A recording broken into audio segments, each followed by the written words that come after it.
Good evening. I think somebody in the Treasury got their sums wrong when they were advising the Chancellor, Rachel Reeves. You see, the Labour government say it's not a problem. 75% of farms just won't be affected by these new inheritance tax rules. And yet the National Farmers Union themselves say it will be at least two-thirds. I have to say, my conclusion on all of this is the small farmer, somebody running 5 or 10 acres, a smallholder basically, will be fine. The giant agribusinesses, they'll be fine as well. It's the people in the middle that simply won't be fine. Property prices over the last few years have rocketed. Land prices too. In fact, in Lincolnshire, an acre of land now is about £30,000 an acre. And it is true that some billionaires have bought up vast tracts of farmland without ever intending to farm them themselves as a way of avoiding inheritance tax. But what this proposal does is to hit families running farms, families whose incomes are incredibly modest, far more modest than I think most people believe. They've got an asset, yes, that's worth a lot of money.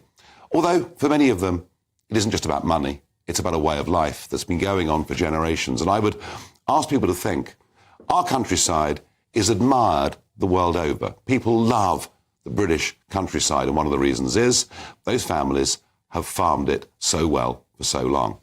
Now, this was far from the first time that I've been out with the rural communities protesting in this country. I was out 20 years ago, protesting against the hunting ban. Indeed, 406,000 of us marched on that countryside march. We weren't listened to by the government at all. It kind of didn't matter because it was the Conservatives that held the rural constituencies, not Labour, and Blair wasn't bothered. This time, it may be different. Well, I turned up on parade. I have to say, on a personal level, I was really, really thrilled at the welcome that I received from people queuing up in Whitehall.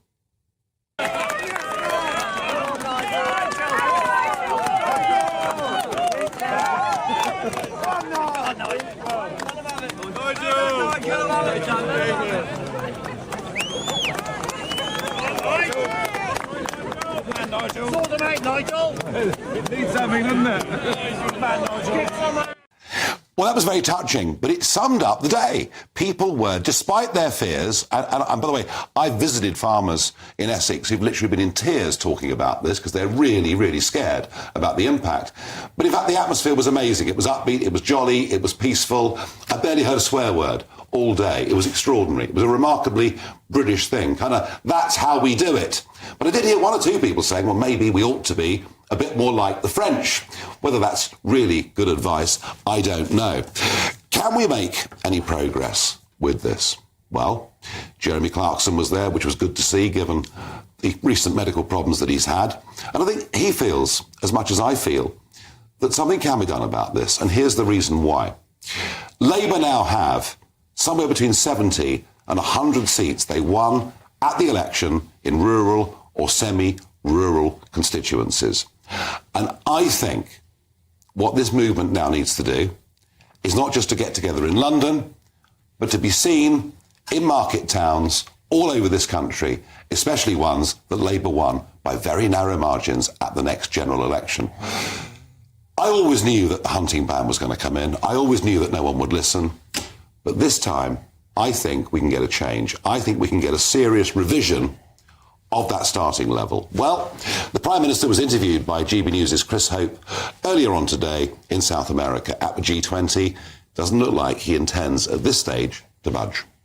Very important for me to keep making the case that it's only farms and assets over £3 million in a typical case, yes, of parents wanting to pass on to their children. And therefore, for that reason, I'm confident that the vast majority of farms will not be affected. I grew up in a rural area. I know firsthand that rural areas, farming communities, they do need the investment that we put in the budget.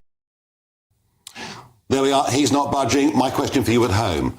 Is this just the start of a rural revolt? Yes or no? Give me your thoughts. Farage at gbnews.com. Liz Webster, who's been on this programme a few times before, founder of Save British Farming. I guess in one way you must have been quite pleased to see so many people there. It was a great day and a fantastic turnout, and I thought it would be a big turnout because there's so much emotion and anger. And it's not just farmers, because there's lots of other sectors that feed into farming, as well as local people. I mean, from my village, the local pub owners were there today. Yep. And people feel as if it's an attack on rural communities in particular. And it's not just about the inheritance tax. There's many other things that are going on as well, particularly with the national insurance changes that's hitting small and medium-sized businesses. But it also, as you refer to big businesses, big agricultural businesses, they're hit too. I know one of the country's biggest raspberry growers, his wages bill has gone up by £4.2 million. And he just doesn't have the money to pay that. And what it means is that raspberry business might no longer exist. And there's nowhere to import those raspberries in from. So we might be raspberryless because of this government. Interesting. I mean, your point about it's not just IHT, I agree with you.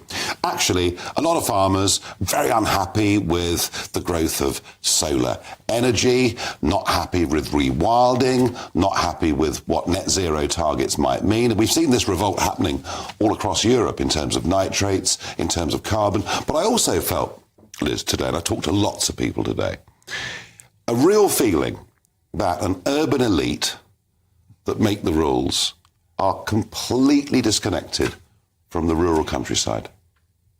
The problem is Keir Starmer promised to be better than what we've seen before, especially in terms of lying and, you know, being honest. And he went to the National Farmers Union and promised that he wouldn't do this. And he didn't just promise, he actually empathised with the loss of a family farm.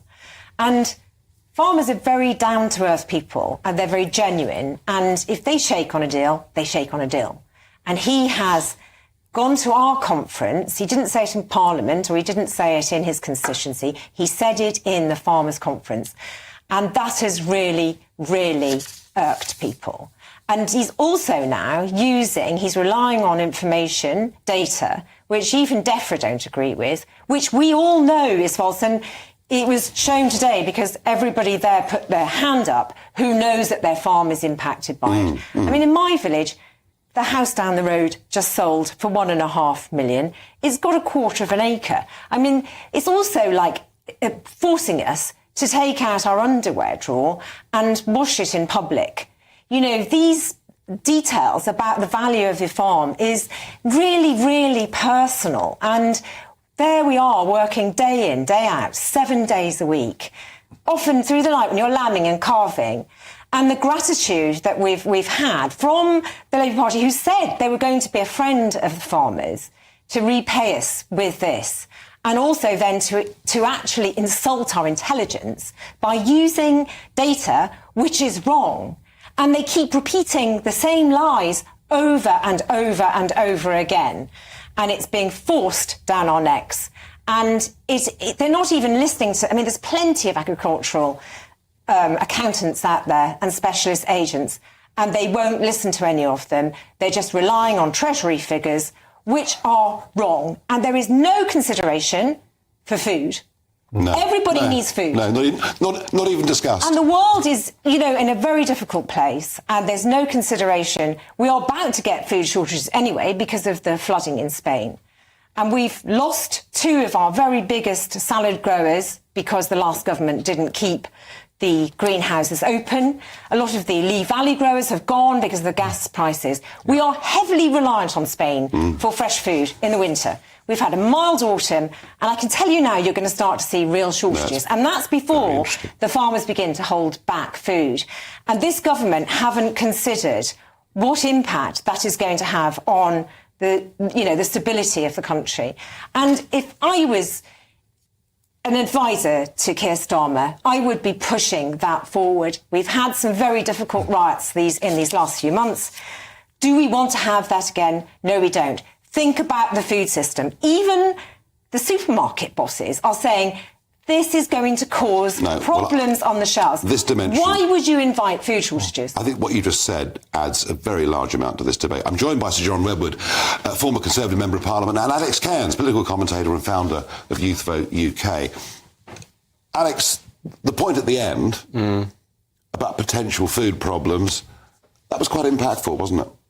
Look, I understand that there's going to be frustration not just in your sector, but actually in lots of sectors. You know, look, there's people complaining that the last few years have been tough. Obviously, post-COVID, the economy has struggled. Obviously, we've seen lots of people leaving the UK because of, you know, Brexit or a range of factors where lots of sectors have been struggling. And it's a very, very complicated issue. But let's remember, right, the IFS say that about 20-25% of farms are going to be affected with this, right? Whether you agree with that or not, no one does. We can discuss that, right? But actually, a significant amount of farms. I mean, the idea, right, for a long time, inheritance tax has been exempt in this sector, right? Why should ordinary people that have property, that have to pay 40% inheritance tax, be penalised, but the farmers don't have to do that? Because the farmers are the stewards of the countryside, and without them, our country wouldn't look the way that it does. You can easily exempt it, because all you have to do is say any working farmer who's earning the majority of their income from a farm can be exempt. It's that simple. And then Jeremy Clarkson, who we know earns a fortune through television, will have to pay inheritance tax on his farm. But I would say Jeremy Clarkson has been brilliant. I mean, he farms near to me. For that area, he's brought in a huge amount of money for Chipping Norton. He's done an enormous job in talking to people about what farming needs. He was clear today. But this politics of envy, he was clear today that it wasn't. Ghastly. Clarkson was clear today. It's not about me.